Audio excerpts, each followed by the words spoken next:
বাংলা ভাষা পশ্চিমবঙ্গ সহ ভারতীয় যুক্তরাষ্ট্রের বিশাল সংখ্যক জায়গায় আক্রান্ত, বিশেষ করে বিজেপি শাসিত রাজ্য হলে আরও বেশি আক্রান্ত।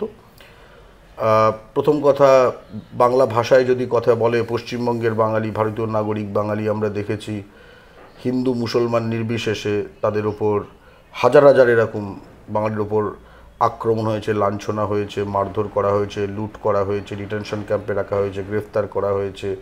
এমনকি ভারতীয় নাগরিকদের মানে নগ্ন করে পিটিয়ে বাংলাদেশে পাঠিয়ে দেওয়া হয়েছে। ঠিক আছে, এটা আন্তর্রাষ্ট্রীয় স্ক্যান্ডাল, এবং সেইভাবে নিউ ইয়র্ক টাইমস থেকে শুরু করে লেমন্ডে থেকে শুরু করে বিবিসি থেকে শুরু করে ডয়চে ভেলে সকলেই কভার করছে। পশ্চিমবঙ্গেও বাংলা ও বাঙালি বিদ্বেষীরা যারা ঢুকে আছে এবং তাদের সংখ্যা প্রতিনিয়ত বৃদ্ধি পাচ্ছে। এর ফলে আমরা দেখেছি কারমাইকেল হোস্টেল, যে কলকাতা বিশ্ববিদ্যালয়ের, তার ছাত্রদের এই বহিরাগত হিন্দি উর্দু সন্ত্রাসীরা তারা একসঙ্গে মিলে আক্রমণ করেছে বাংলা বলার জন্য। এবং পশ্চিমবঙ্গের বিভিন্ন জায়গায় আমরা দেখেছি যেরকমভাবে আক্রমণ করা হচ্ছে বাঙালিদের বাংলা বলার জন্য।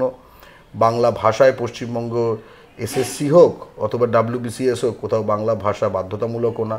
অর্থাৎ বাইরে মার খাচ্ছি আমরা বিজেপির হাতে, পশ্চিমবঙ্গে আমরা মার খাচ্ছি তৃণমূলের বহিরাগত তোষণের কারণে। ফলে ভারতে বাঙালি জাতির জন্য এটা একটা অস্তিত্বের সংকট।